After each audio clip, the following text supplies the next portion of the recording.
Okay, so what's our topic sa buwan na to? Sabi mo sa katabi mo, ikaw ang topic natin. Hindi, joke. Away ito. Aswang. Ang topic po natin is about demons. Angels who turn into demons. So yun po yung ating pinag-aaralan. Saan po tayo nag-landing last Sunday? Konting rewind. Ano po yung ending natin last Sunday? Ano po? Hello? May tao ba? Okay. Ano po yung ending natin? Okay.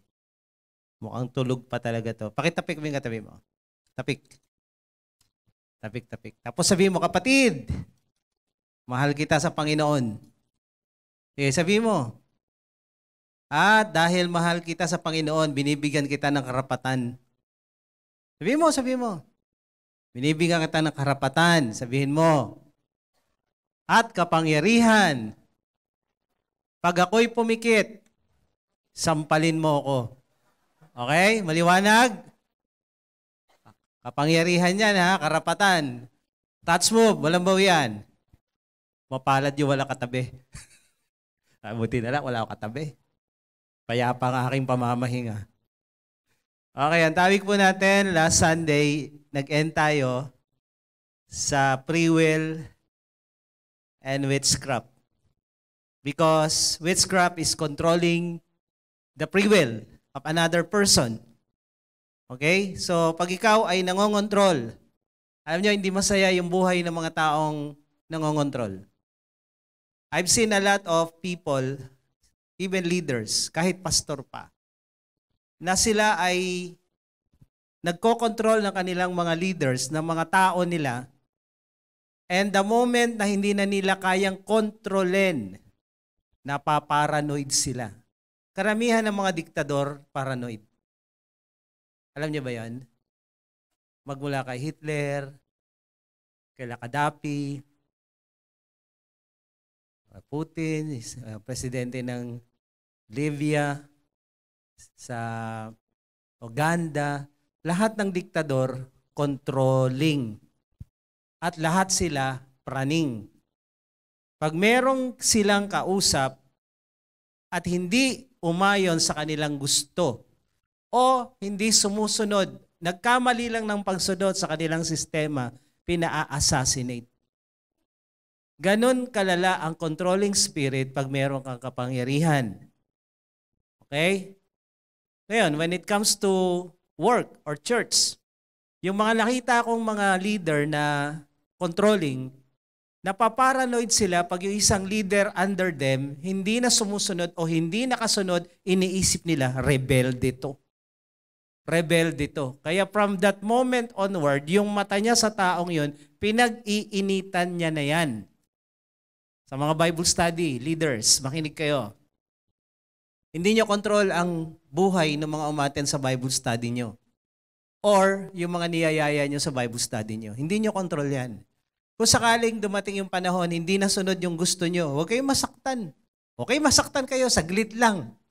Huwag nyo dibdibin. Yung mga controlling people, talagang dinidibdib nila yan. Nasasaktan sila, nagagalit sila, and to the point, pag hindi nila magawa yung gusto nila, napapraning sila, nadidepress sila. Sabi mo sa katabi mo, ang mga witches na napaparanoid, napapraning. Sabi mo, ang mga mangkukulam napapraning. Yung mga controlling spirit, yung mga mahilig mag-control ng iba, tas di niya na-control, nagagalit siya. Nagagalit kasi gusto niya, ako masunod. Ako may control sa buhay mo, kung anong gusto ko, yun dapat mangyari. Marami na po akong nakitang ganito. At kadalasan, pag controlling yung isang tao, kinokontrol niya tong mga taong ito, may nagko-control din sa kanya. Ang witch, nang kukulam. Ang mangkukulam, nang kukulam at nagpapakulam. Parang ano lang dyan yung kasabihan na wounded people, wounded people. Ang taong sugatan, nanunugat. Ang taong nagpa-practice ng witchcraft sa iba, wini-witchcraft din ng iba. Ang dami kong nakita, hindi ko lang pwedeng magbanggit ng mga pangalan. Ang dami ko nakitang ganito. At nung hindi na nila mapasunod yung tao nila, nagalit sila. At nung hindi pa rin nangyari yung gusto nila, napraning sila talaga. Napraning. Kaya Miss Naki, gusto niyo malaman? Joke lang. Joke lang talaga. So, eto pa, it's hard for controlling people to delegate powers and authority. Kaya kanina nag-delegate kayo, di ba, ng power at na authority. Di ba sinabi niyo sa katabi niyo, binigyan kita ng kapangyarihan at karapatan na ano? Sampalin ka pag nakapikit ka na. Wala pang tumutunog, walang pumipikit, no? Alam natin pag may pak, may pumikit. Okay? Buti wala pa. So, yung mga taong nagkokontrol sa ibang tao, ang hirap nilang mag-delegate ng authority, ng power. Kasi they want to be in control. Kahit lawit dila na sila sa katatrabaho, kahit patay-patay na sila sa katatrabaho, gusto nila, kailangan malaman ko kung anong result ng gagawin. Kailangan kontrolado ko yung outcome. Kaya mga witches, iwanan nyo na yung mga walis nyo. Witches, stop being a witch. Sabi mo sa katabi mo, tumigil ka ng maging mangkukulam. Nakasan mo, hindi niya naririnig ang mga mangkukulam bingi eh. Nakasan mo, tantanan mo na. Hindi ka Diyos. Ang Diyos lang ang may control ng lahat ng bagay. And even God, hindi kinokontrol yung free will mo. Dinadirect niya lang. Kinoconvince ka lang. Inuudyokan ka ng Holy Spirit na ito piliin mo, pero yung free will mo hindi binabiolate. Kung ang Diyos hindi nangingialam sa free will ng tao, ikaw pa. At again, sabi ko nga last week, ang mga taong hindi kontrol ang sarili, gusto iba ang kontrolin nila. Yung hindi kontrol yung dila, sobrang daldal. Sobrang hindi makontrol yung laro, hindi makontrol yung anumang bagay na hindi mo makontrol sa buhay mo, addictive. Pag ginawa mo isang bagay, gusto mo gawin mo na lagi, gawin mo na lagi, gawin mo na lagi. Hindi mo na makontrol kung kailan ka titigil. Kailangan mo pa ng external force para sabihin, oy, sobra na yan, tama na. Yan. Yung mga taong walang control sa sarili, gusto niya kontrolin ang iba. Sabi mo ulit sa katabi mo, tantanan mo na yan. Hubarin mo na yung pagiging mangkukulam mo.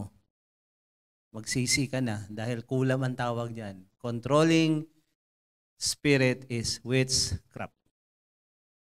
Maliwanag po. And that is demonic.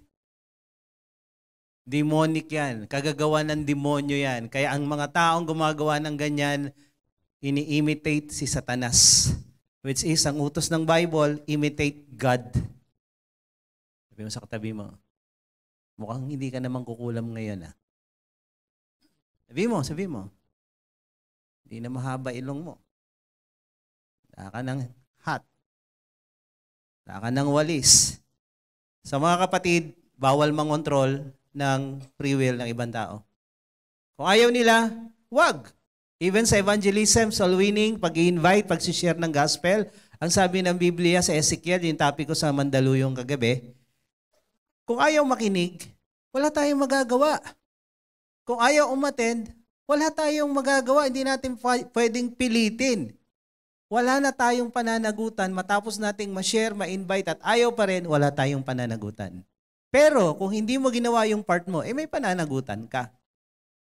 Kaya liwanagin po natin, hindi natin makokontrol ang sino man, pati mga anak natin, hindi natin kayang kontrolin. Lalo pa sa miyembro ng Bible study. Okay? We push, we encourage, we challenge to obey, pero it's up to them to obey. Kaya tandaan nyo to, wag na wag mong kokontrolin ang iba. Sabi mo sa katabi mo, tandaan mo yan. Kasi pag controlling ka, masasaktan ka. Pag hindi nasunod yung gusto mo, hindi na ibigay yung gusto mo, nasasaktan ka. At pag nasaktan ka, magagalit ka. At pag nagtuloy-tuloy yun, napapraning ka. May praning na ba dito? Wala. Wala na. Amen?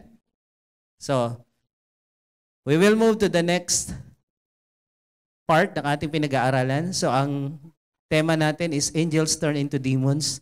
Dito pa lang sa title, alam na natin kung sino tong mga demonyong ito. Ito yung mga dating anghel, dating mababait na nagpakasama. At wag mo sasabihin kagaya mo, wag. Ayaw natin na away dito, okay?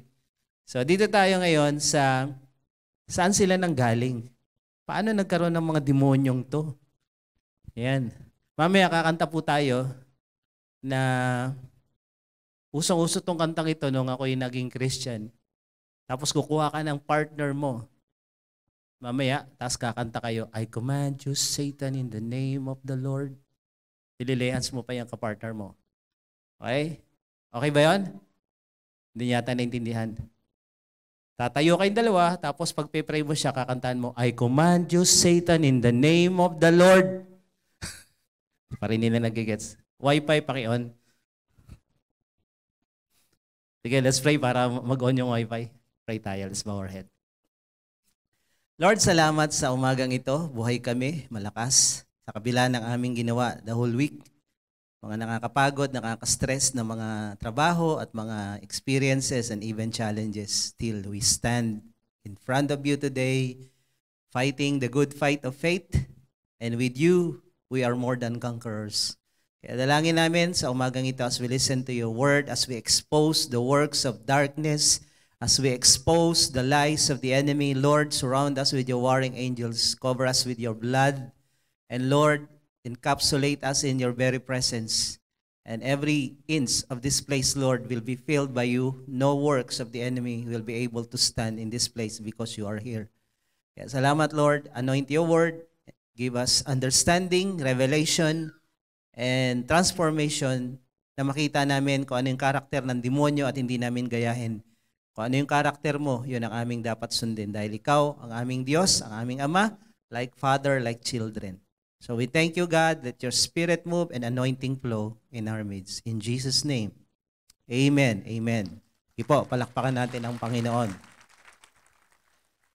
Base po sa pag-aaral ko ng theology sa Bible School at saka sa seminary, marami pong mga stand, marami pong mga katuruan about demons, about demonology and angelology. Isa po ito sa mga, siguro, theology, may theology 1 kasi kami, theology 2, 3, 4, study about God, about anthropology, tao, sin, hamartia, and then mga bandang 7 ito, the study of angels and demons. So, base sa study na dinaanan ko at sa personal study, makikita natin na itong mga demonyong ito ay dating mga anghel na nilikha ng Diyos bago pa nilikha ang daigdig. Bago nilikha ang langit at lupa, sila yung unang na-create. Okay? So dito sa Job 38, sabi dito, Job 38 verse 4, nung si Job ay nahirapan na sa kanyang, alam niyo ba yung kwento ni Job? Naubos yung kayamanan niya, naubos yung pamilya niya, except sa asawa niya na bungangera. Ano pa? Nagkandahirap-hirap siya dahil panay bukol yung ulo niya hanggang paa. Tapos nagnaknak yun. Dahil ang demonyo, inatake siya. Kaya sabi nung asawa niya, sumpain mo na ang Diyos para matapos na yung paghihirap mo. Siguro nahirapan din siya katitingin kay Job. So, nung dumating yung punto, nakaya pa ni Job, sabi niya, ano bang tatanggapin natin sa Diyos? Pawang mabuti lang ba? Yung mga pagsubok, hindi ba natin kailangang tanggapin din? So matibay si Job. Pero ang taong matibay at matatag, dumadating din yung panahon na nanghihina. Hello? Parang walang tao talaga rito. Andyan ba kayo? Dumadating din yung panahon na kahit anong tibay mo, anong lakas mo, may panahon din ng kahinaan. Amen. Baka ikaw nandyan na ngayon. Ngayon, ang sabi dito, nung dumating yung kahinaan ni Job, nagtanong siya kay Lord, bakit? Why me, Lord? Why me? Okay naman ako, wala akong ginawang kasamaan, wala akong kalokohang ginawa. Tapos yung mga kaibigan niya, ina-accuse siya ng anong mga kapalpakan sa buhay niya. Pero alam niya, sabi niya, I will stand with my integrity. Wala akong kasalanan. Wala akong mali, kaya ako nagkakaganito, hindi ko alam. So nagtanong siya kay Lord, and then ito yung sagot ni Lord sa verse 4. Job, asan ka nung tinayo ko ang daigdig? Asan ka, Job? Nung nilikha ko ang daigdig, where are you when I laid the foundation of the earth? Verse 7. Nung tinayo ng Diyos ang daigdig, when the morning star sang together and all the sons of God shouted for joy. Ito po yung ebidensya natin na nung nilikha ng Diyos ang langit at lupa, nandun na ang mga anghel. Nandun na si Lucifer na naging demonyo. Okay? So yung word na morning star dito, sa verse 7, that is equivalent to bearer of light or Lucifer. The same ang meaning ng morning star at Lucifer. Yung Lucifer po ay hindi pangit na pangalan. Kaya lang, huwag nyo nang pangaraping ipangalan sa anak nyo. Pag nagkaanak ako, Lucifer. Pangit po. Although, hindi pangit yung meaning, kaya lang, parang si Judas. Alam nyo ba yung meaning ng Judas o Judah is praise, papuri sa Diyos. Kaya lang, nung siya'y nagtaksil kay Jesus, alam nyo, kahit ang ganda ng pangalan mo, pag yung ugali mo sablay, nasisira yung pangalan. Nadadama yung iba. Ganda ng Judah, praise, pero nung nag-traidor itong si Judas, Judah rin yon, wala nang gusto magpangalan sa anak nilang Judas. Oy, Judas! Gising na, Judas. Diba, wala na eh. So, ganun din naman, si Lucifer ay morning star, pero wala na sigurong maglalakas loob ngayon magpangalan sa kanyang anak, little Lucifer. Wala. Ang cute mo naman, Lucifer. Wala. So, Lucifer is morning star, bearer of light. So, ang sabi dito ni Lord kay Job, nung nilikha ko yung earth, kumakanta itong mga sons of God. Yung sons of God, angels sila. Kumakanta sila at sumisigaw ng tuwang-tuwa sa paglikha ng Diyos sa daigdig. At ang leader nila, si Lucifer. Kaya nga kung alam nyo ang angels and demons, si Lucifer ay ang song leader sa langit. Siya yung musician, siya yung head ng music ministry. And according to the pag-aaral, no, pag kumanta daw si Lucifer, yung boses niya, napakaganda, boses anghel. Okay? Tapos kasama yung instrument lumalabas sa kanyang bibig. Ayon sa mga tinuro, complete, kumbaga one-man band. Plus kumakanta pa yung mga angels along with him. So, nung nilikha ng Diyos ang langit at lupa, andun si Lucifer naglilid ng praise and worship at yung mga anghel nagsisigawan at kumakanta sa katuwaan dahil ang Diyos ay lumikha ng daigdig. Isaiah 14:12. Ito yung pagbagsak ni Lucifer. How have you fallen from heaven, morning star? So yung word na morning star na binanggit sa Job chapter 38 at binanggit din sa Isaiah 14 verse 12, yung word na morning star, the same, Lucifer ang meaning nun. Son of the dawn, o son of the morning, you have been cast down to the earth. So when we read in the Bible, morning star, kadalasan ang tinutukoy doon si Lucifer. Okay? Bagamat in the book of Revelation, may binanggit din doon na parang kahalintulad, referring to Jesus naman, pero hindi yung topic natin. Sa Job 1:6, sabi dito, Job 1:6, now there was a day when the sons of God, ito yon, yung word na sons of God, mga angels to in the Old Testament, came to present themselves before the Lord, and Satan also came among them. Ito na nga yung sabi ni Satanas kay Lord, kaya lang naman nagsiserve yan si Job. Kaya lang naman nag-church yan si Job. Kaya lang naman ganyan si Job kasi binibless mo. I-try mong wag i-bless. Sabi ni Lord kay Satan, sige, try mo na wag i-bless. Tanggalin mo yung blessing. Pinatay yung mga hayop niya at mga negosyo niya na bankrupt. Pero si Job tuloy pa rin sa paglilingkod sa Diyos. So during those times, itong demonyong ito, kasama ng mga anghel, tuwing nagme-meeting sa langit, umaattend pa rin si Lucifer, si Satanas, kahit demonyo na siya.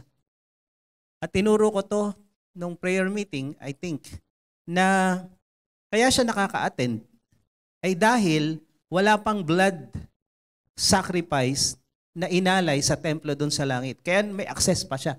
Pero nung meron na, hindi na siya makapasok sa langit. Baka next week, daanan natin yung topic na yan. So, dito muna tayo sa origin of demons. So, before the creation, nandun na sila. Sila yung unang nilikha, mga anghel. And then suddenly, itong anghel na to, na si Lucifer, naging demonyo.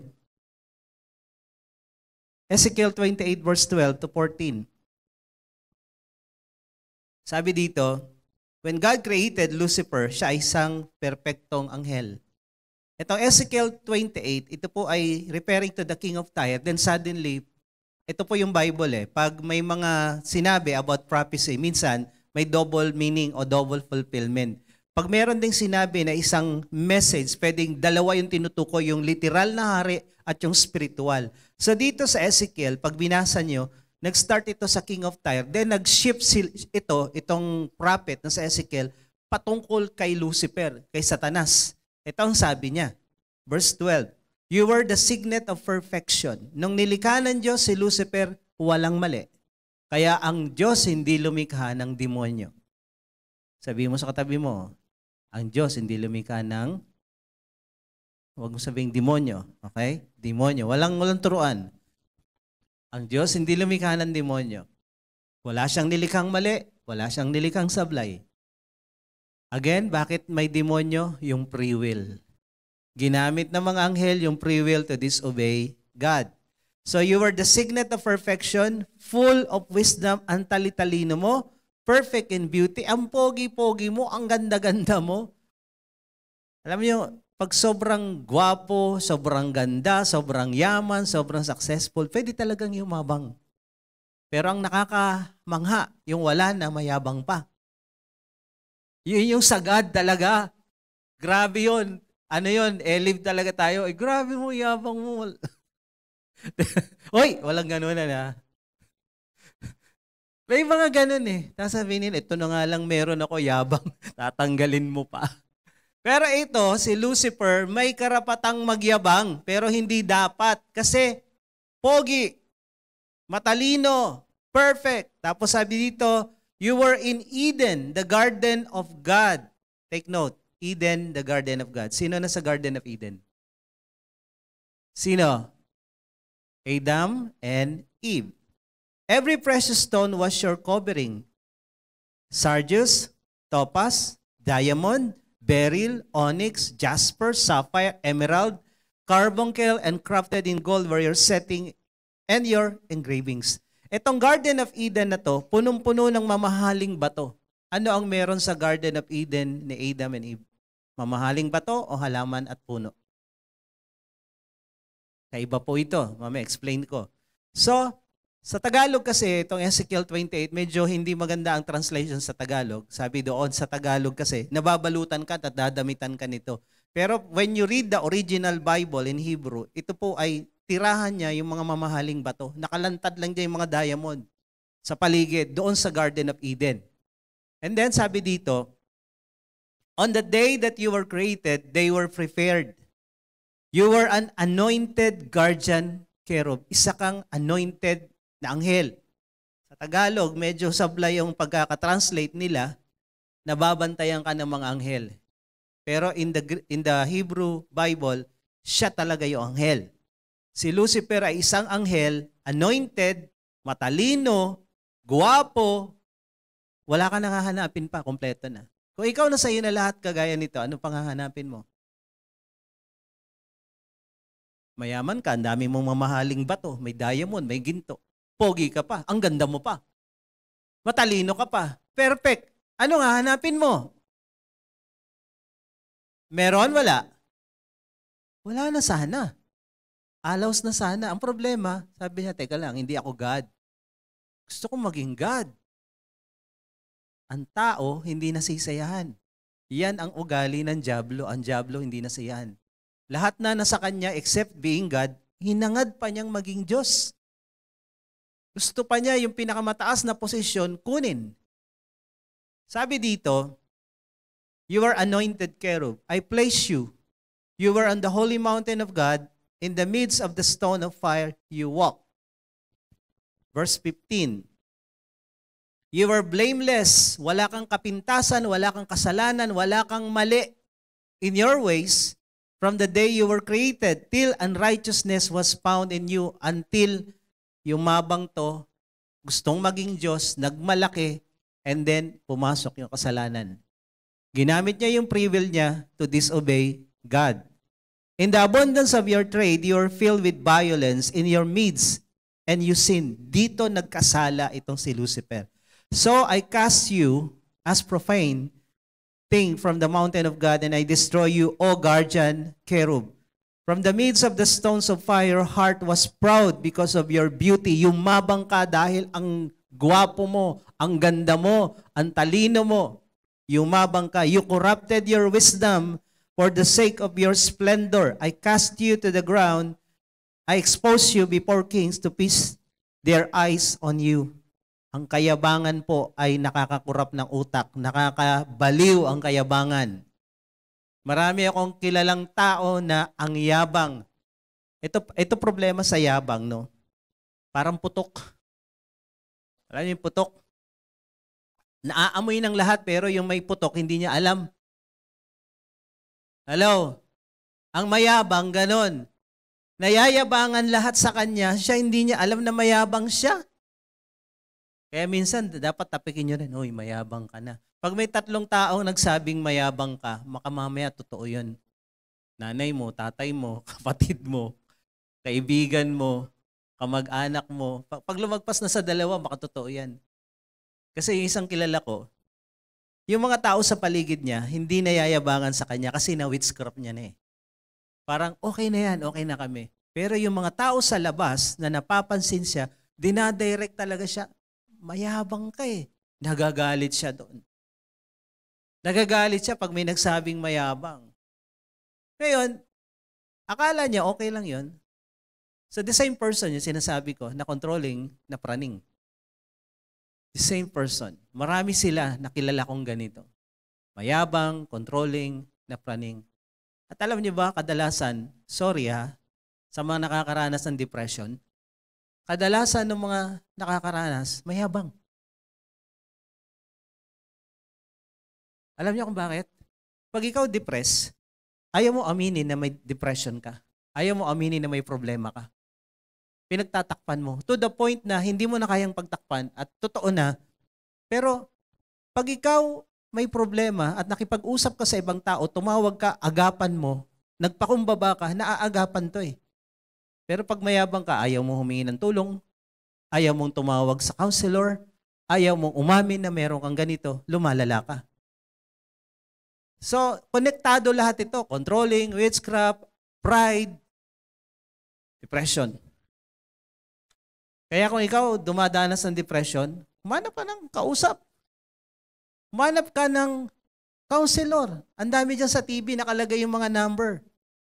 O kaya lumapit ka sa Bible study leader mo. Sabihin mo lang yung nararanasan mo. Eh, ang problema kasi, ang taong mayabang, hindi humihingi ng tulong. Ang taong mayabang, hindi humihingi ng counsel, ayaw makinig, at hindi umaamin na may problema siya. Hello? Hello? Pero huwag kayong mag-alala, wala dito nun.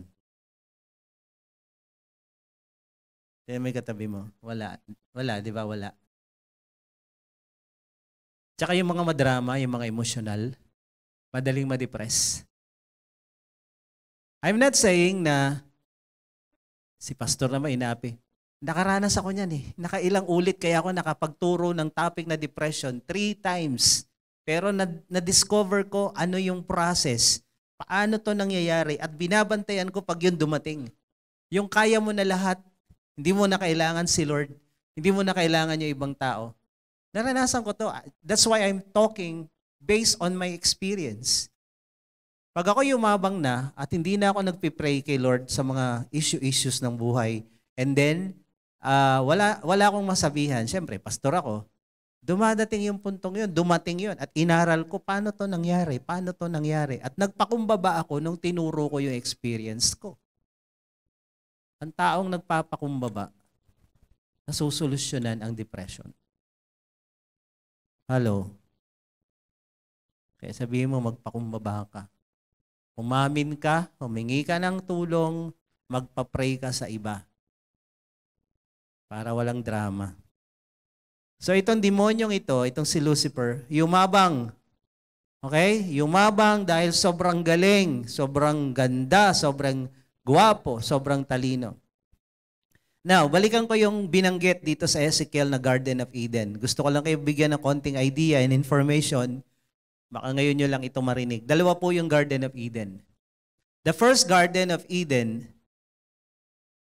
ay nalikha nung ginawa yung Genesis 1:1. If you go back in the Bible, sabi ng Bible sa Genesis 1:1, in the beginning God created the heavens and the earth. Period. Sabi sa Isaiah, when God created the heavens and the earth, maayos, walang problema. Wala pang tao nito. Ito yung sinasabi kanina na nagdiriwang yung mga anghel at si Lucifer kumakanta nung nilikha yung heaven and earth. Verse 1, Genesis 1:1. Ito yon. At ito rin yung tinutukoy dito sa Ezekiel na Garden of Eden na punong-puno ng mga diamonds, mamahaling bato, gold, at kung ano-ano pa. So itong Garden of Eden na to walang halaman. Okay? Walang tao, walang hayop, walang halaman. Genesis 1:1. At ang nakatira doon, ang bossing doon na nag-i-enjoy ng kagandahan ng mga mamahaling bato, si Lucifer. Anghel, hindi pa siya demonyo nun.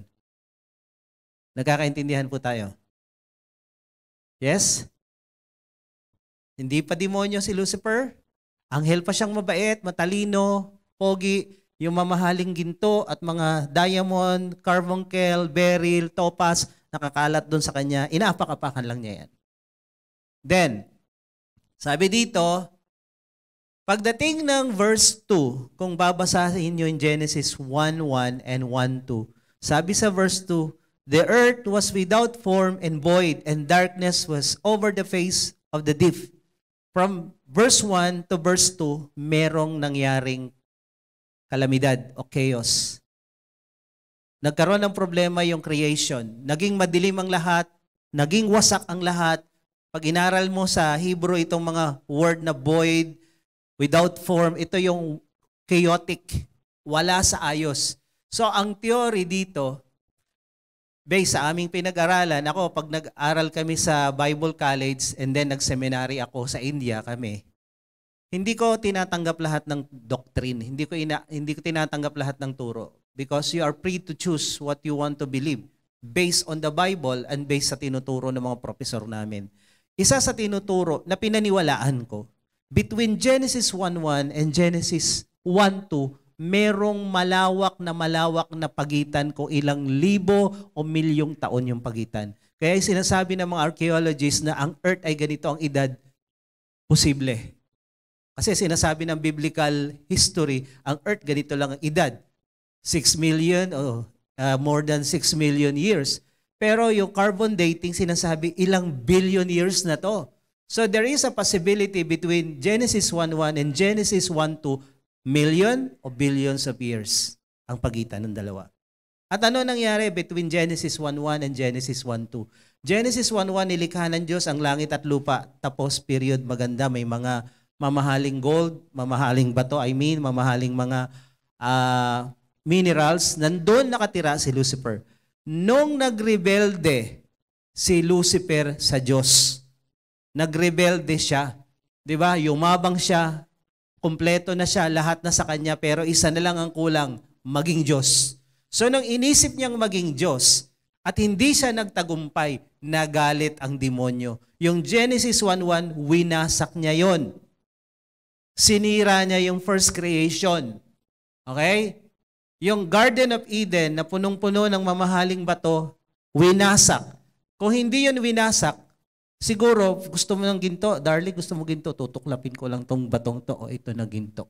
Ito na diamond. Gawin mong sing-sing. Mas malaki pa sa braso mo yung sing-sing. Nandiyan lang sa ibabaw yan. Pero, nung nagalit ang diablo sa Diyos dahil hindi siya magtagumpay, winasak niya yung creation ng Diyos. Kaya verse 2, yung unang creation na maayos, gumulo sa verse 2. Wasak, chaotic, madilim, at yung mga mamahaling batong yon. Ngayon, nakakita pa kayo ng diamond sa karsada? Bakit kayo sa bundok, nakakita kayo ng gold, dadamputin lang, ay, ang laking gold, oh. Meron pa kayo nakikita ngayon? Sagot naman. Wala. Ano nangyari? Kasi winasak ng demonyo yung unang creation, yung mga batong nandiyan lang sa ibabaw, napunta sa ilalim siguro. And then sabi ng verse 2, the earth was without form and void. Then verse 3, sabi ng Genesis 1:3, the Spirit of God moved upon the earth. Itong magulo, itong madilim na daigdig, kumilos ang Holy Spirit. And then nagkaroon ng second recreation. Na-create ng heaven and earth, pero yung continuity ng creation nagsimula sa verse 3 and 4. And God said, let there be light. And there was light. And then nilikha yung langit, mga bituin at mga sa solar system natin. And then nilikha yung mga hayop, mga halaman. Then nilikha ang tao. At ang sabi doon, nilagay ang tao sa tinatawag na second Garden of Eden. Yung first Garden of Eden, mineral Eden, panay mamahaling bato. Yung second Garden of Eden, vegetative Eden. Merong mga halaman at merong mga hayop. Genesis 2:8 and 9. And the Lord God planted a garden in Eden in the east, and there He put the man whom He had formed out of the ground. The Lord God made to spring up every tree that is pleasant to the sight and good for food. The tree of life was in the midst of the garden, and the tree of knowledge of good and evil. So yung pangalawang Garden of Eden, wala nang mamahaling bato, kundi mga halaman, puno, at mga hayop yung nandun. Nakaintindihan po tayo? Yung unang Garden of Eden, sinong nandun? Si Lucifer, mamahaling bato. Yung second Garden of Eden, si Adan at si Eva, mga halaman at mga puno. So ito yon. So let's go back to Lucifer. Isaiah 14:12-15. Ang unang kausap ni Prophet Isaiah is talking about the king of Babylon. And then nag-shift siya sa demonyo, kay Lucifer. Because of his wisdom and perfect beauty, ito yung sinasabi natin, naging mayabang siya. Sabi dito sa verse 12, how you have fallen from heaven, O Lucifer, son of the morning. Paano kang bumagsak mula dyan sa langit dahil dito? How you are cut down to the ground, you who weaken the nations. For you said in your heart, sinabi mo sa iyong puso, I will ascend. Ang kayabangan po nagsisimula sa puso at sa utak. Pagpiling mo, ang galing ko. Mas magaling ako sa kanila. Mas pogi ako sa lahat ng anghel. Yung mga anghel na yan, walang binatpat sa akin yan. Ako yung pinakamatinding anghel dito sa langit. Pag yan naramdaman mo, akong pinakamagaling na trabahador. Akong pinakamagaling na Bible study leader. Akong pinakamagaling na musician. Ako pinakamagaling. Hello, Lucifer. Ikaw na. Hello? The moment na inisip mo ikaw pinakamagaling, pinakamataas, pinaka-Lucifer ka na. Kaya pwede lang. Minsan, pumapasok sa kokote natin, ang galing natin. Nag-aaral tayo, nagsikap tayo. Oo, pero lagi nating babalik tayo sa bottom line ng lahat. Kung wala si Lord, wala kang kwenta. Okay? Kung wala yung grasya ng Diyos, wala tayo dito. When I pray, lagi ko sinasabi sa prayer ko, Lord, grasya mo lang, awa mo lang yung kinakapitan ko. At ang kinakapitan ko, hindi pa yung gitna ng awat habag mo, yung dulo lang. Yung dulo lang. Yung si Jacob, pinagpala ng Diyos at bumalik sa kanyang pamilya, sabi niya kay Lord, Lord, I don't deserve all this. Hindi ako karapat-dapat na pagpalain mo. Hindi ako karapat-dapat na dumanas ng ganito. Awa mo lang, grasya mo lang. Kahit anong galing mo sa palagay mo, lagi mong buburahin sa utak mo, magaling lang ako dahil kay Lord. At pag wala si Lord, wala akong silbi. Hello? Kaya lang ako umasenso, kaya nga ako yumaman, kaya ako may pera dahil kay Lord. Tinulungan niya ako. Pag wala si Lord, wala ito. Dapat ganyan yung mindset natin para hindi tayo yumabang. Kaya itong demonyong ito, itong si Lucifer, sabi niya, sa puso niya, iaangat ko yung sarili ko. Ito ang nakakamangha. The word ascend, itataas ko sarili ko, ay ala. Ala sa Hebrew. I will ala myself. Nakakatakot to. Kaya when we study this demonology, lahat na nagpapanggap na Diyos ay mga demonyo talaga. Nung kami tumapat sa Mecca, pagtapat ng eroplano namin sa Riyadh, papunta kaming Riyadh, pagtapat ng Mecca, biglang may piplay na ano yan, na prayer sa eroplano. So, we know worship ito. No? Nakakamangha, bakit yung word na itaas ko yung sarili ko ay ala? Chamba? Chamba? O may tinatago ang mga demonyo na hindi alam ng ordinaryong tao na unless mag-aral ka ng Greek at Hebrew, doon mo lang madidiscover. Yung word na ascend sa Hebrew Bible ay ala. Ito yung sinabi ng demonyo, I want to be ala. I want to be ala, sabi ni Lucifer. Into heaven, I will exalt my throne above the stars. Sa Bible pag sinabing sons of God and stars, kadalasan, lalo sa lumang tipan, anghel ang mga tinutukoy. So ang sabi ni Lucifer, itataas ko yung sarili ko sa lahat ng mga anghel na to. Wala kayong binatbat. Ako yung pinakamatinding anghel dito. Pinakamagaling, pinakamatalino, pinakamaganda. So itataas niya yung sarili niya sa lahat ng mga anghel. I will sit also upon the mount of the congregation in the side of the north. Dito sa kwentong ito, merong mga pagpupulong lahat ng mga angelic beings, iba't ibang klase. May mga anghel na 6 ang pakpak, meron 2, merong wala. Merong 4 ang ulo. Alam niyo ba yon? Seraphims, cherubims, at kung ano-ano pa. So pag nag-gather tong mga to, siya yung pinaka-sikat. Kailangan siya yung sikat. May trono siya doon na special mention. In the side of the north, I will ascend above the heights of the cloud. Sabi niya, yung pinakamataas na ulap, kung 3 ulap yan, 3 heaven yan, first heaven, second heaven, third heaven, mas mataas ba dyan? Iaangat ko yung sarili ko. I will be like the most, eto na, magiging kagaya ako ng Diyos. Pag ikaw mayabang, nakakalimutan mo kung sino ka, saan ka nagmula. Ang demonyo, anghel lang Nilikha ka lang ng Diyos. Ngayon iniisip mo, ikaw maging creator, created being ka lang. Bakit ngayon iniisip mo maging creator, maging Diyos? Dahan-dahan, pag ikaw mayabang, nakukurap yung utak mo. At naniniwala ka sa isang bagay na hindi totoo. Hello? Nadidisib ka ng iyong kayabangan, kaya ang sabi dito, itong demonyong ito, itong Lucifer na to, gusto niyang maging Diyos. Paano ka magiging Diyos?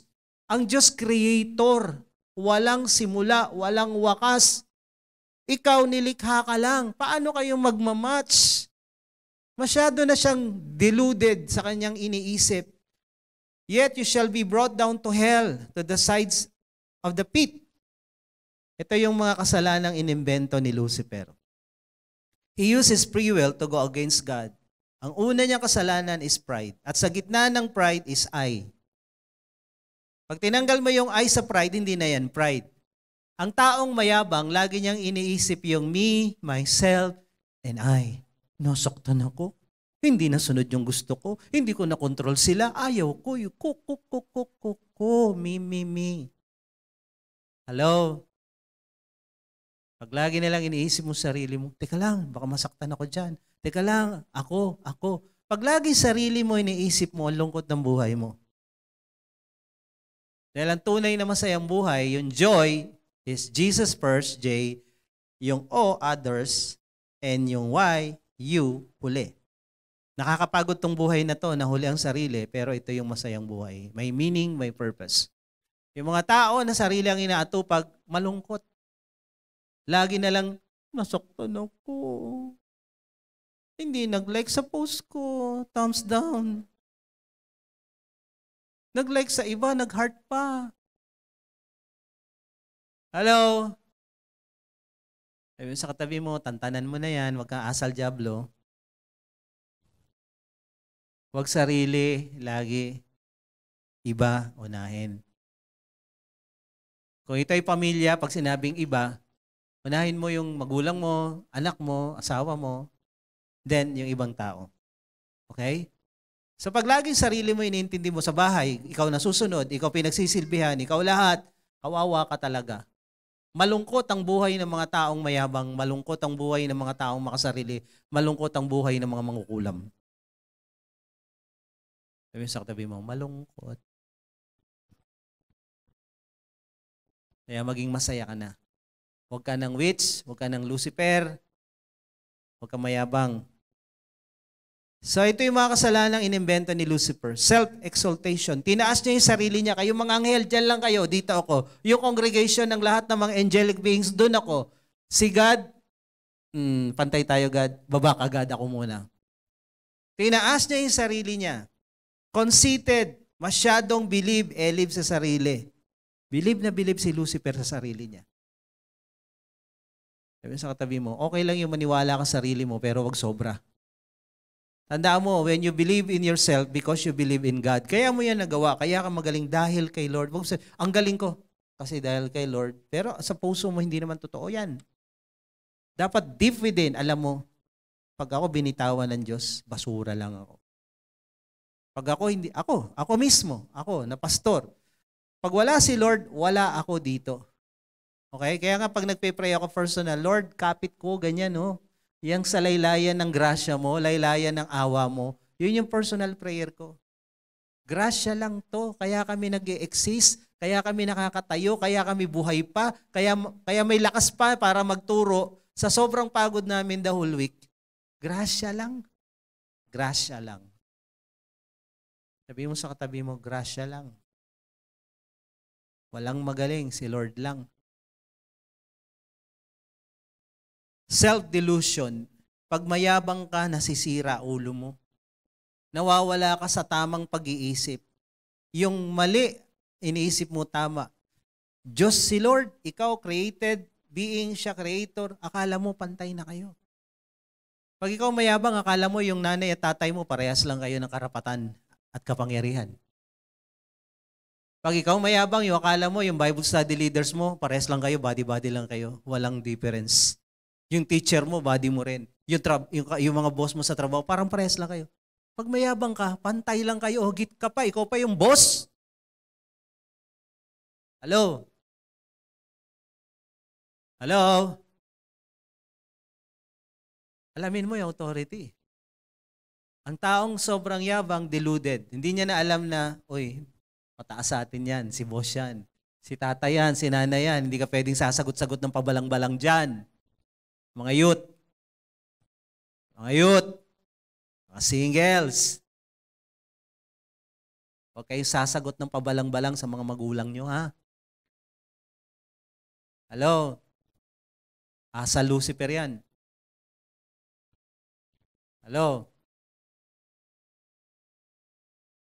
Bawal yan, hindi yan pwede. Ugaling diablo yan.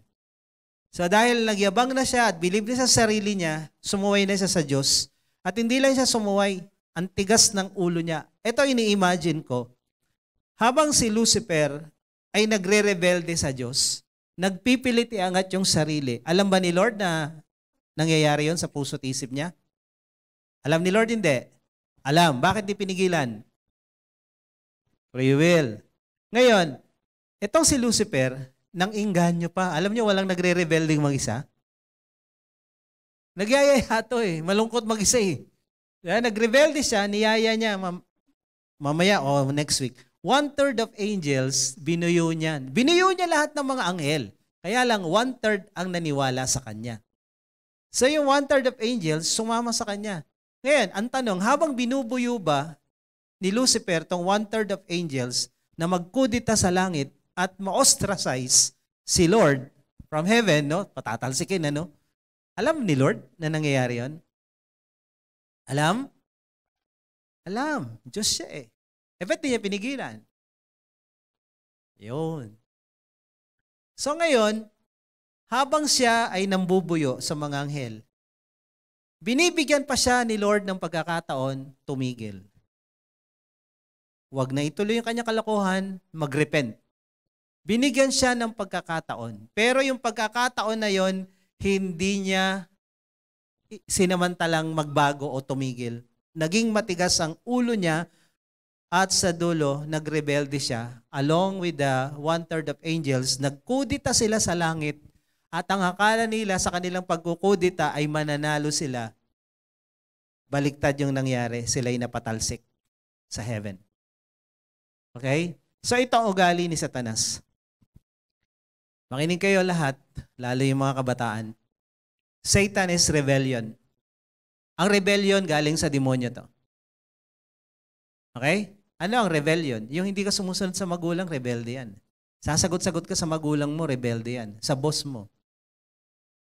Sa mga authority. Witchcraft is demonic. Satan is rebellion, witchcraft, stubbornness, ang tigas ng ulo mo, demonic yan. Idolatry. 1 Samuel 15:22-23. Inutusan ng Diyos itong si Haring Saul na ubusin yung mga Amalek dahil mga demonic tribe ito. Hindi niya sinunod. Naawa siya doon sa mga iba, lalo sa hari, hindi niya pinatay, at yung matatabang hayop, hindi niya rin pinatay. So, nung bumalik siya, sabi niya kay Propeta Samuel, mission accomplished. Pero sabi ni Samuel, ano yung mga naririnig ko? Yan ba? Kasi yung mga tao ko, sabi nila, wag na lang daw patayin. Sayang naman. So, ang nasunod, hindi siya bilang leader, kundi yung mga follower, yung mga, yung mga nasasakupan niya na sunod. Witchcraft yun. So, itong sabi, tandaan nyo ang nagpapa-witchcraft, witchcraft din. Ang nangwi-witchcraft, wini-witchcraft. Pag ikaw nangukulam, kinukulam ka rin. So umiikot lang yung cycle na to. Ito si Saul, si Haring Saul. Samuel said to him, "What is more pleasing to the Lord, your burnt offerings and sacrifices or your obedience to His voice?" Sabi niya kasi, itong mga hayop na to na hindi namin pinatay, iaalay namin yan kay Yahweh. Ibibigay namin kay Lord yan, i-offer namin yan. Ang sagot ni Samuel, mas mahalaga ba sa Diyos yung offering mo o yung pagsunod mo? Parang dito lang din sa atin. Kahit mag-offer ka pa ng napakalaki, pero hindi ka naman sumusunod kay Lord, hindi natutuwa ang Diyos. Hindi nababayaran ng Diyos ng bigay-bigay. Hindi nasusuhulan ng Diyos. Lakihan ko bigay. Kahit pa. Kahit pa. Pag di mo sinusunod yung dapat mong sundin, ang sinusunod mo lang offering and tithes, hindi natutuwa ang Diyos. Dahil ang utos sa Mateo 28:19 hanggang 20. Make them disciple. Teach them to obey all things. Lahat. Hindi yung namimili ka lang ng susundin. Ito madali, gawin natin. Ito mahirap, tsaka na yan. Hindi disciple yung namimili ng sinusunod. Ang tunay na disciple, sinusunod lahat. Followers. Teach them to obey all things. So ito, sabi ni Samuel, hindi natutuwa ang Diyos sa pa-offer-offer ka or magsakripisyo ka pa sa pagbibigay mo o sa pagsunod mo, sa paglilingkod mo kung hindi ka naman sumusunod. Sabi mo sa katabi mo, importanteng sumunod. Listen, sabi niya, obedience is better than sacrifice. Ang pagsunod ay mas importante kaysa sa pagsasakripisyo mo. Okay yung magsakripisyo, pero kung hindi ka sumusunod, wala ring kwenta yan. Kaya nga, ang turo ko dito is sacrificial obedience. Obedience is better than sacrifice, but obedience is better with sacrifice. Obedience muna bago sacrifice. Submission is better than offering than fat of rams. Magpasakop ka sa magulang mo, sa asawa mo, sa mga autoridad, mas importante yan kaysa pa-offer of sakripisyo ka pa. Bakit? Rebellion is as sinful as witchcraft. Ang pagiging rebelde o controlling ay parehas yan ng witchcraft. So witchcraft, rebellion, controlling, iisa. Pag ikaw rebelde, ayaw mong sumunod at gusto mo ikaw ang masunod. Pag hindi ka sumusunod sa magulang mo, ibig sabihin gusto mong ikaw ang masunod. Pag di ka sumusunod sa asawa mong lalaki, ikaw misis, ibig sabihin gusto mo ikaw ang masunod. Pag di ka sumusunod sa boss mo, ibig sabihin gusto mo ikaw ang masunod. Isa kang mangkukulam. Isa kang rebelde. Isa kang controlling. At ang lahat ay tumahimik. May dumaang anghel. So witchcraft. Rebellion is witchcraft. Controlling. And stubbornness as bad as worshiping idols. Ang pagiging matigas ang ulo, sinabihan ka na, ayaw mo sumunod, matigas ang ulo mo, ikaw ay isang rebulto na sinasamba at ang sinasamba mo sarili mo. Paulit-ulit ko sinasabi dito, ang mga satanista hindi nagwo-worship kay Satan. Ang satanista wino-worship yung sarili. How? Siya ang nasusunod, me, myself, and I. Ako. Ako bida, ako ang nasusunod. Gusto ko yung sarili ko. Yan ang satanista. Tingnan niyo yung website nila. Satanic Church, Anton LaVey. Kahit yung mga balita sa CNN, hindi sila nag-worship kay Satan. They worship, they obey themselves. Yung hindi sumusunod sa authority at sarili ang nasusunod, satanistang Christian. Pero wala dito yon, don't worry. Huwag kang matakot sa katabi mo. Tingnan mo. Kapain mo sa wala, di ba? Wala. So,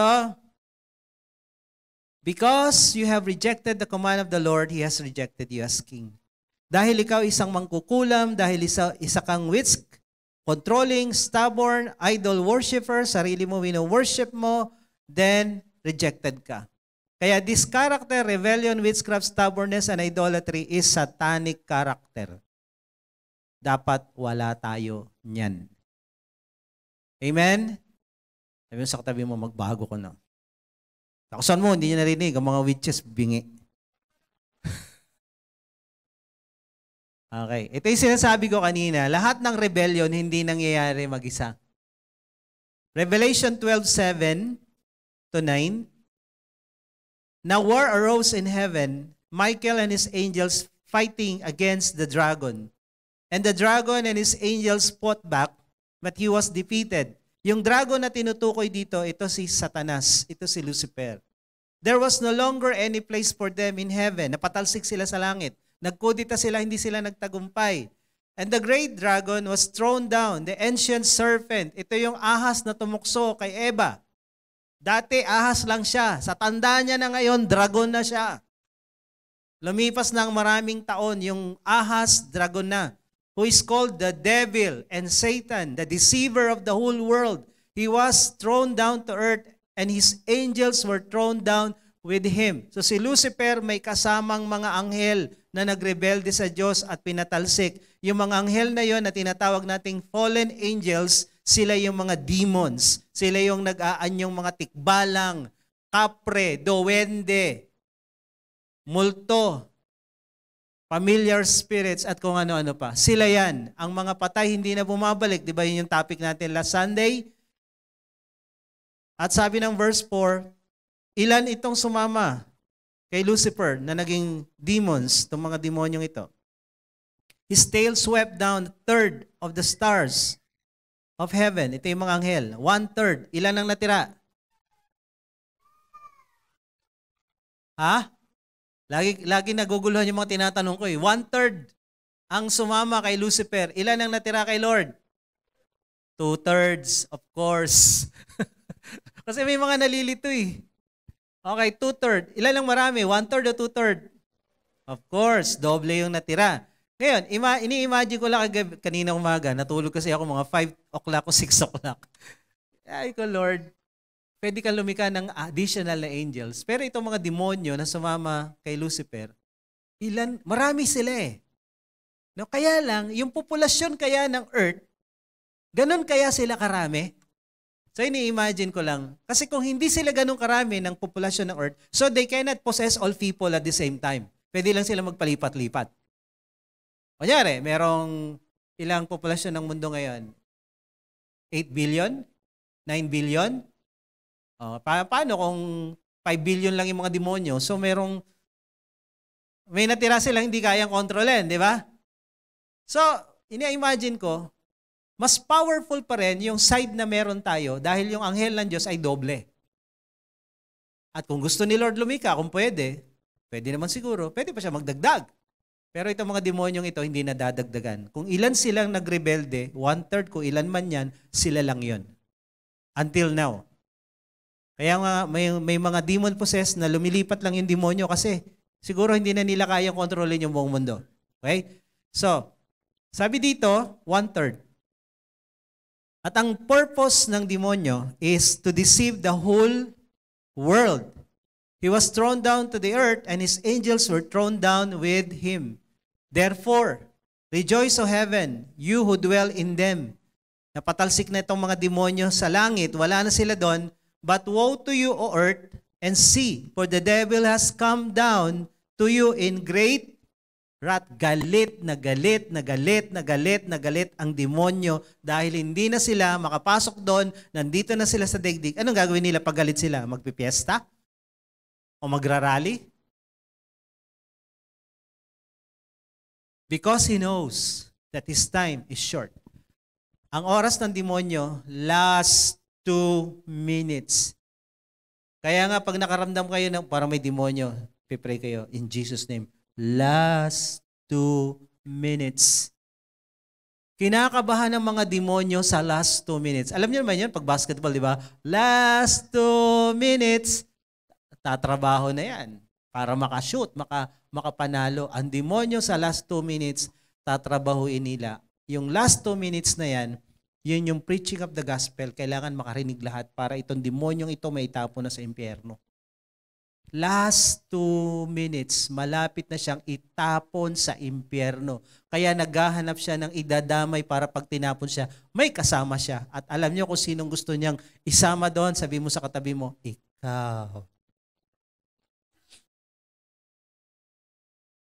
Kaya mag-ingat ka. Huwag kang pumayag na mahila ka. Magseryoso ka kay Lord dahil ikaw ang paborito niyang dalhin sa impyerno. Yung mga hindi Christian, yung mga hindi nagba-Bible, okay na, kanya na yon. Pero ikaw, ang cute-cute mong dalhin sa impyerno. Para kang little kebabs. Sabi mo sa katabi mo, ikaw. Kaya huwag kang pumayag. Amen?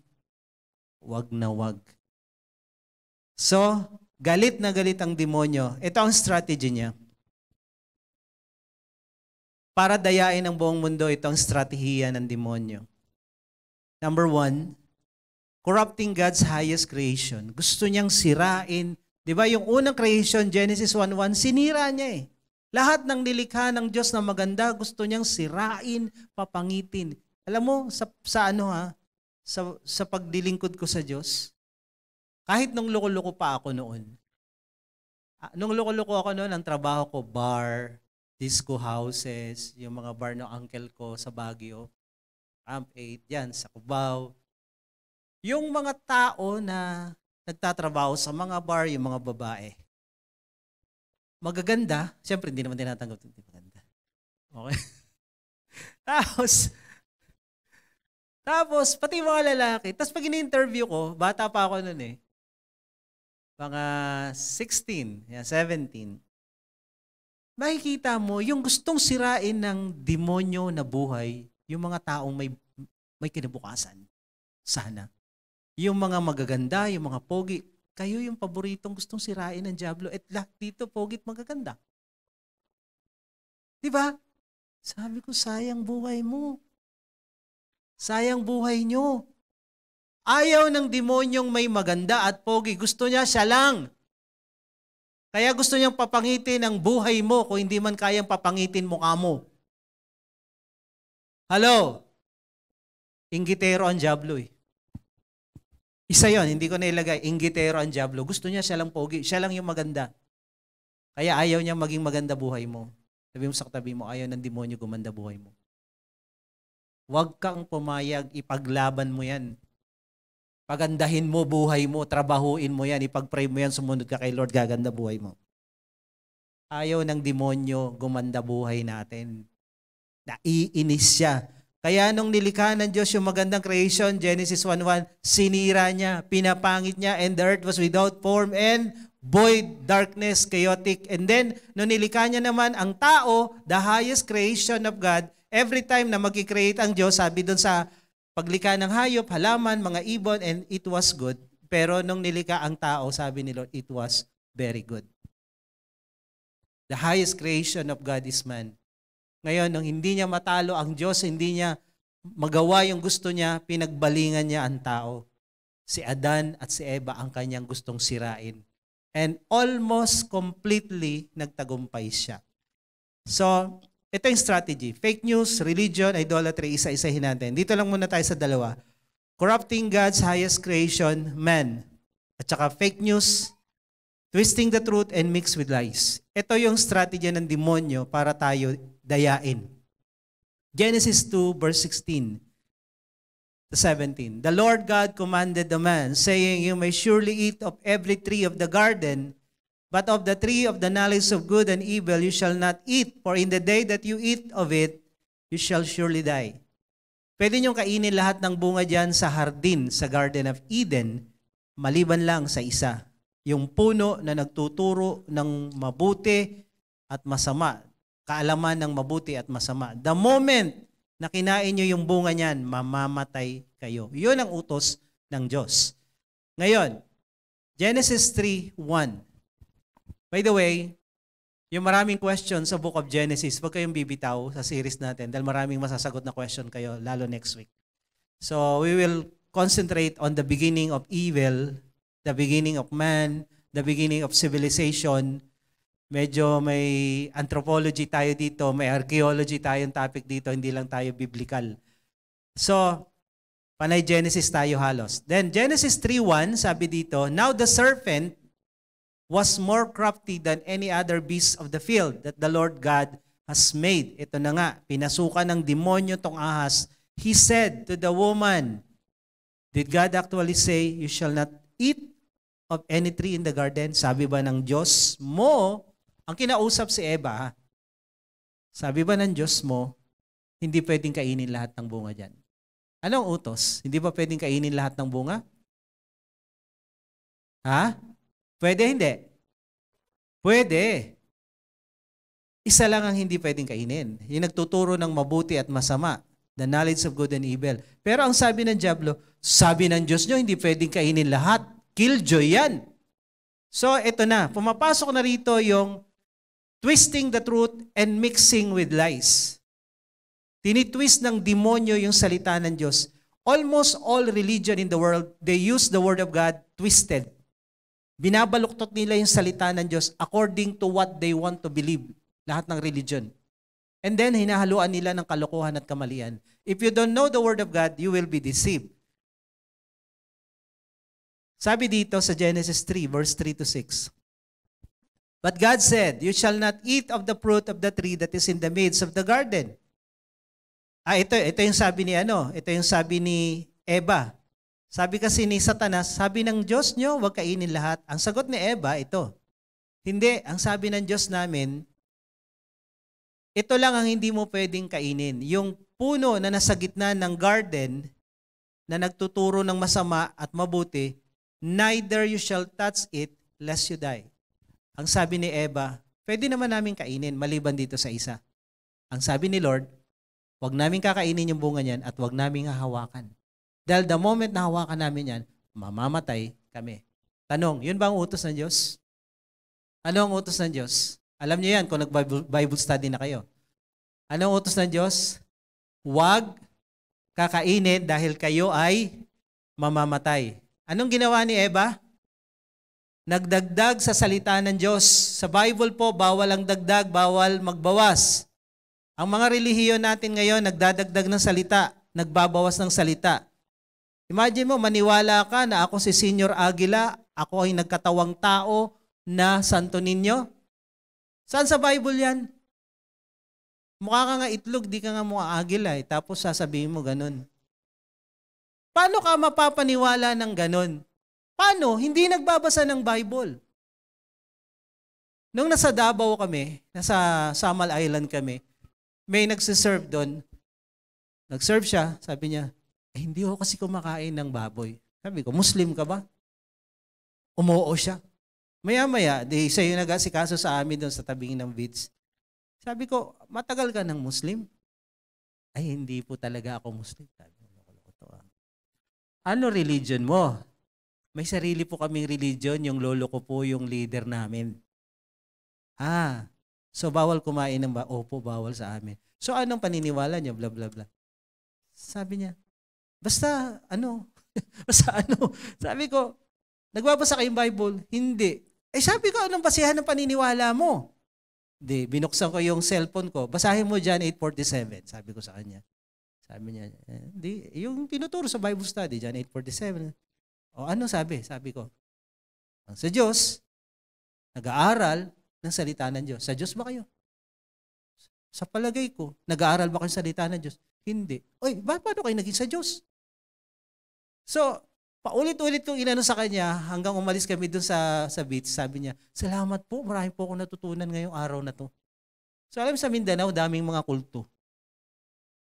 Dami. Kasi hindi sila nagbabasa ng Bible eh. Eto, si Eva, hindi alam ang Word of God.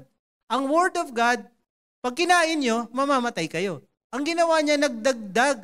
Pag hinawakan po namin yan, pag hinawakan namin, mamamatay kami. But the serpent said to the woman, you will not surely die. Hindi ka mamamatay. Wala, nagulo-gulo na. Minix na, tinwist na yung Word of God, lito na si Eva. So ang sabi dito, hindi kayo mamamatay.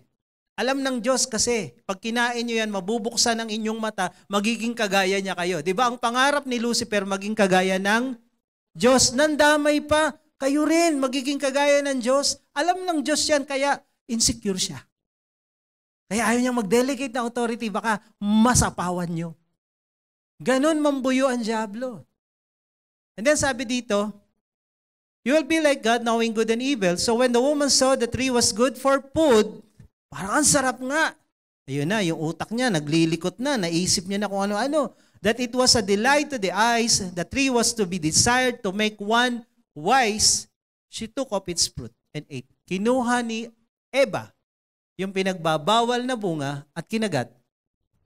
Kaya nga may bawas yung apple ngayon.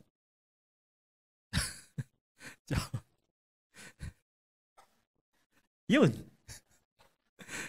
And then, binigay sa kanyang sweetheart, babes. Together we will die in sickness and in health. So, tingnan nyo, bakit si Eva ang kinausap ng diablo? Ha? Bakit si Eva, hindi si Adan? Alam niyo, maraming magagaling na salesperson, yung misis ang kinakausap, hindi yung mister. Pagdating ni mister, oy, may pinili ka? Oo, bumili ako ng house and lot, nandiyan sa likod. May bago kong kotse. Bakit si misis ang kinakausap?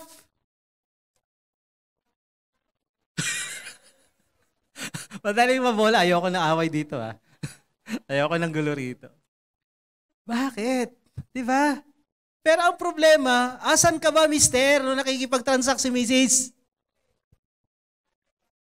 Ha? Wala ba si Adan doon? Nagbabasketball? Nagbibilyar? Asan si Adan? Sana kung ganun eh. Pero ang sabi dito, she gave some to her husband who was with her and he ate. Andun sa tabi si Adan, nakikinig sa usapan ni Eva at ng diablo. Si Adan walang kibo.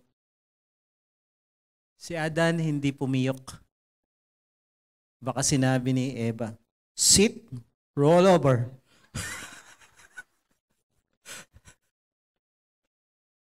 Yes, dear.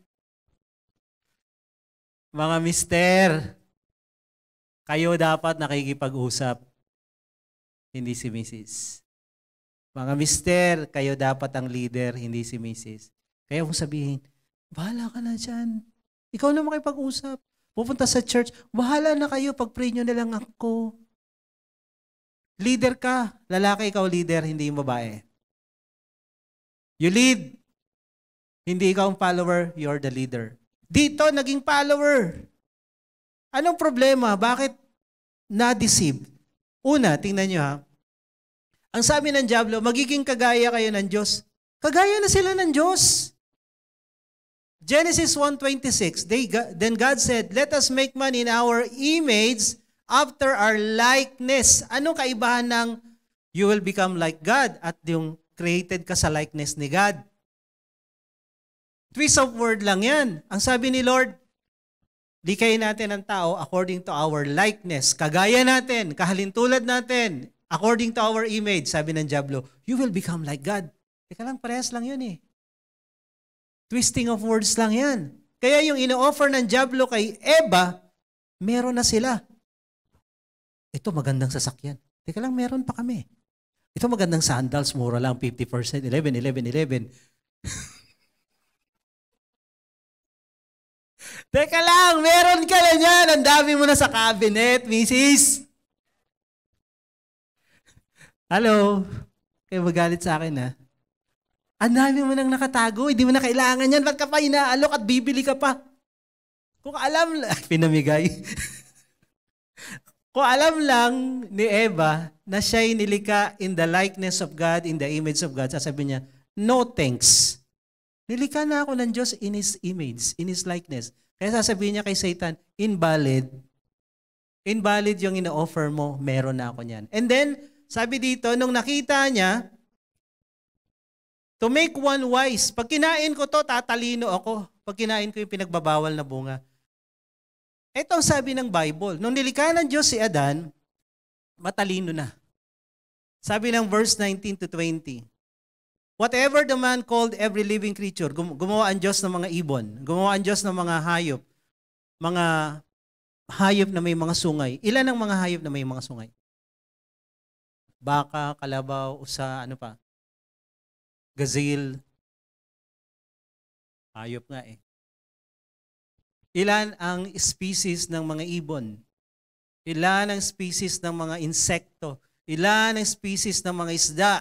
Sabi dito, kung ano ang pinangalan ni Adan sa mga hayop na yan, the man gave names to all livestock and to all the birds of the heavens, to every beast of the field. At kung anong sinabi niya, ikaw mahaba leeg, ano ka? Giraffe.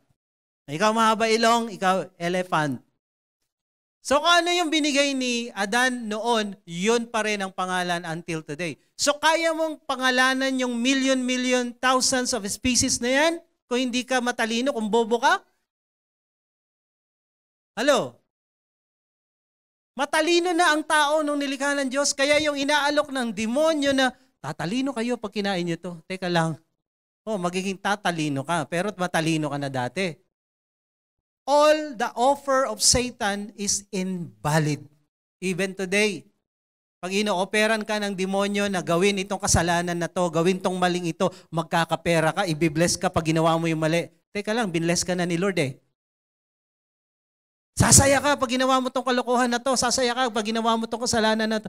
Teka lang, masaya ka na dahil si Lord nasa puso mo. The moment na gawin mo yan, lulungkot buhay mo. Taliwas yung offer ng dyablo sa katotohanan because the devil is a liar. Huwag kang magpapaniwala sa dyablo. Sinungaling yan. He is the father of all lies. Kaya ito, nagpaniwala si Eva, yon, laglag sila sa kasalanan. Ngayon, ang tanong, sino ba ang naging problema dito? Hindi natin alam. Baka si Adan hindi pinasa ng tama, no? Yung word of God. Baka hindi pinasa ni Adan yung word of God ng tama kay Eva, or hindi si Eva nakikinig habang nagtuturo ng word of God. Because Eve doesn't know exactly the word of God, sin and corruption entered the world, and the spiritual DNA of Satan was planted in the heart of humanity. Dahil hindi alam ni Eva yung eksaktong word of God, na-deceive siya at yung DNA ng demonyo na pasok sa sangkatauhan. The possible reason is Eve did not listen well to the word of God. Habang may nagpipreach, tulog si Eva.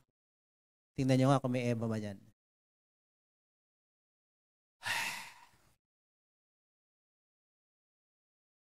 Wala bang nasampal? Pag ikaw nakikinig ng word of God, hindi ka attentive at natutulog ka haphazard yung pakikinig mo, para kang si Eva, matutokso ka ng dyablo. Kaya sabihin mo sa katabi mo, makinig kang maigi. Focus. Listen well, huwag matulog. Okay? Kasi may mga banig tayo dyan, pag may natulog, nilalatagan sa harap at may kandilang 4. Huwag matulog. Si Eva, posible hindi nakinig ng maigi kay Adan nung pinapasa niya. Sabi ni Lord, huwag nating kainin. Siguro hindi siya nakinig. Or si Adan hindi nag-share ng tama ng word of God kay Eva. Alin sa dalawa? Hindi nakinig si Eva O si Adan, mali-mali yung pinasa, kulang-kulang. Palagay niyo. Nobody knows, pero this is the possibility na merong nagkamali sa dalawa o pareha silang mali. Kaya nga, dapat nakikinig ka ng tama at pag ikaw naman nag-share ng Word of God, dapat tama yung sinishare mo para pag kinausap ng diablo yan, alam niya yung tamang sagot. Kaya pag nagtuturo tayo ng Bible, dapat tama. Dapat sakto. Last verse, Romans 5:12. Dahil sa ginawa ni Eva at sa ginawa ni Adan, yung kasalanan pumasok sa lahat ng taong nabubuhay dito sa daigdig. Therefore, just as sin came into the world through one man, and death through sin, and so death spread to all humanity, to all men, because all sin. Yung dalawa lang nagkasala, lahat tayo ngayon makasalanan. Bakit? Wala naman tayong pinanggalingan kundi sa kanila. Kung meron lang sanang ibang lahi ng tao na pagmumulan tayo, baka sakali hindi tayo makasalanan. Pero ang nilikha ng Diyos na tao, si Adan lang at si Eva, at doon tayo lahat nang galing, kaya lahat tayo ngayon makasalanan. Kaya si Jesus kinakailangang bumaba sa lupa para tayo tubusin at bayaran yung ating kasalanan.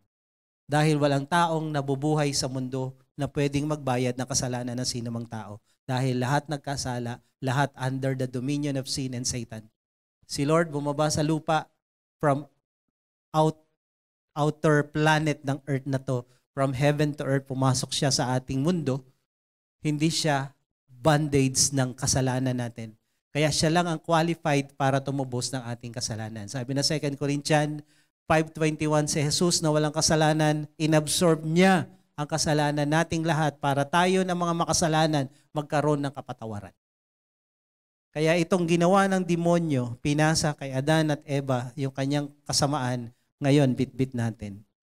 Even tayo, tumanggap na kay Lord, minsan nakakagawa pa rin tayo dahil yung DNA na yan, hindi naman agad-agad dyan mauubos. Pero as we obey the Word of God, as we continue to commit na sumunod kay Lord, babait po tayong mga tao.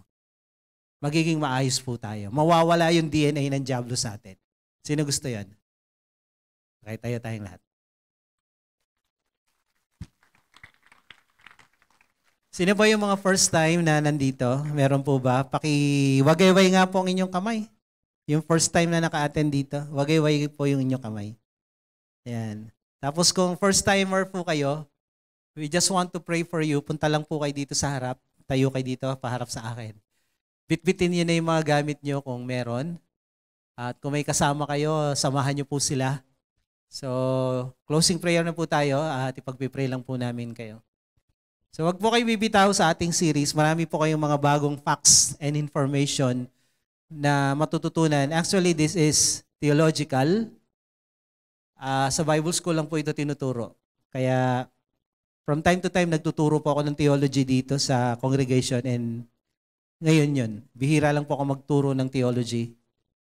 Pero, this is the time na medyo magkaroon tayo ng idea about this. Sige po, meron pa po ba dyan na ngayon lang naka-attend? Okay. So, welcome po sa Juhia Masinag, mga kapatid. So, yung ating pinag-aaralan, totoo pong may Diyos, totoo pong may mga anghel, at totoo din pong may mga demonyo. At bakit ang mundo natin magulo, may gera, may sakit, may kahirapan? Dahil sa kanila, dahil sa demonyo. Kung walang demonyo, walang gulo ang mundo. Ang mundo ay mapayapa, ang mundo ay tahimik, walang digmaan, walang namamatay actually. The original plan of God is mabuhay si Adan at si Eva for eternity. Yun ang original plan. Kaya nga nung kinain nila yung pinagbabawal na bunga na yan, ng knowledge of good and evil, dumating ang kamatayan sa tao, hindi lang physical, pati spiritual. Pero the original plan, we will live forever. We will live forever. That original plan was destroyed and nagulo lahat to. Pero nung dumating si Jesus, nagkaroon ng tinatawag na new creation. Sabi ng 2 Corinthians 5:17, if anyone is in Christ, he is a new creation. The old is gone, the new has come. May bago.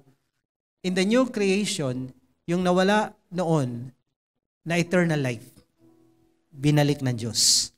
Kaya nga sabi ng John 3:16, gayon na lamang ang pag-ibig ng Diyos sa lahat ng tao. God so loved the world that He gave His only begotten Son, Jesus Christ, that whosoever will believe in Him will not perish, but will have eternal life. Yun yung life na walang katapusan, na nawala kay Adan at Eva. Pero nung dumating si Jesus Christ, ni-restore niya yon, ibinibigay niya yon sa lahat ng gustong tanggapin siya sa puso bilang Panginoon. Gusto niyo ba? Gusto niyo magkaroon ng eternal life? Life with God, happy, eternally happy, forever. So, lahat tayo, pati yung mga nasa taas, if we want this, just bow your head. Just close your eyes. And as we bow our head and close our eyes, pwede ba natin itaas yung isang kamay natin sa Diyos? As a sign, Lord, andito ako ngayon. I want to receive that eternal life na nawala ni Adan at ni Eva, but now you're giving it back to us through Jesus Christ. At sumunod kayo sa panalangin ito, sabihin nyo, Panginoong Jesus, sa oras pong ito, ako po'y lumalapit sa iyo. Nagpapakumbaba. Inaamin ko, ako isang makasalanan. At wala po akong magagawa. Para iligtas, para ayusin, para baguhin ang aking sarili. Ngunit, Panginoon, ako po'y nananampalataya. Kaya ka namatay sa krus. Ay para tubusin ako. Patawarin, linisin, at baguhin sa lahat-lahat ng pagkakamali ko at pagkakasala. Sa oras pong ito, Panginoon, binubuksan ko sa iyo ang aking puso. Pinapapasok kita. Tinatanggap kita bilang aking Diyos, Panginoon at tagapagligtas ng aking buhay. Marami pong salamat sa pagpapatawad mo, sa katubusan mo sa aking mga kasalanan. Salamat din sa pag-ibig mo. Ito po ang aking dalangin. Sa pangalan ni Jesus. Amen. Ako na lang pong magpipray, pwede nyo na ibaba ang inyong mga kamay. Lord, dalangin ko sa oras na ito, lalo sa mga lumapit dito sa harapan. Anak mo na sila ngayon, Panginoon. Dalangin ko yung mga narinig nila kanina, patuloy mong bigyan ng linaw at liwanag ito sa kanilang isip at puso. Na maintindihan nila na ikaw ang Diyos na mabuti, mapagmahal. Lahat ng mga evils, lahat ng mga pangit, lahat ng mga malulungkot na karanasan sa mundong ito, hindi mo gawa. Gawa ng demonyo. At na ngayon na ikaw ay dumating na sa puso namin, sa puso nila, sa puso ng bawat isa, ang magandang bagay ay nagsimula na rin, Panginoon. You will make all things new. You will make all things beautiful in your time, and this is the time. Kaya Lord, I pray na maranasan namin ang mabuting buhay, magandang buhay, dahil ikaw ang may gawa nito.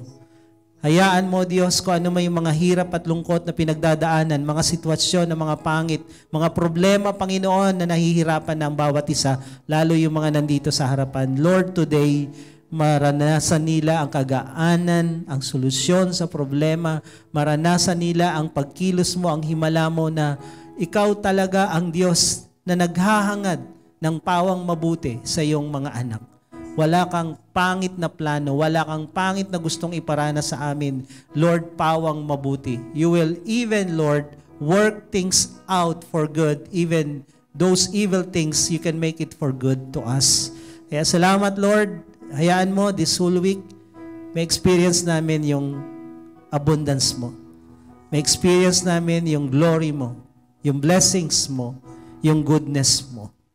Kaya salamat. We bless everyone, Lord, today. And as we come back next Sunday, Lord, continue to bless us at marami pa kaming mailapit sa iyo. We thank you and we give you all the praises and glory in Jesus' name. Amen. Amen.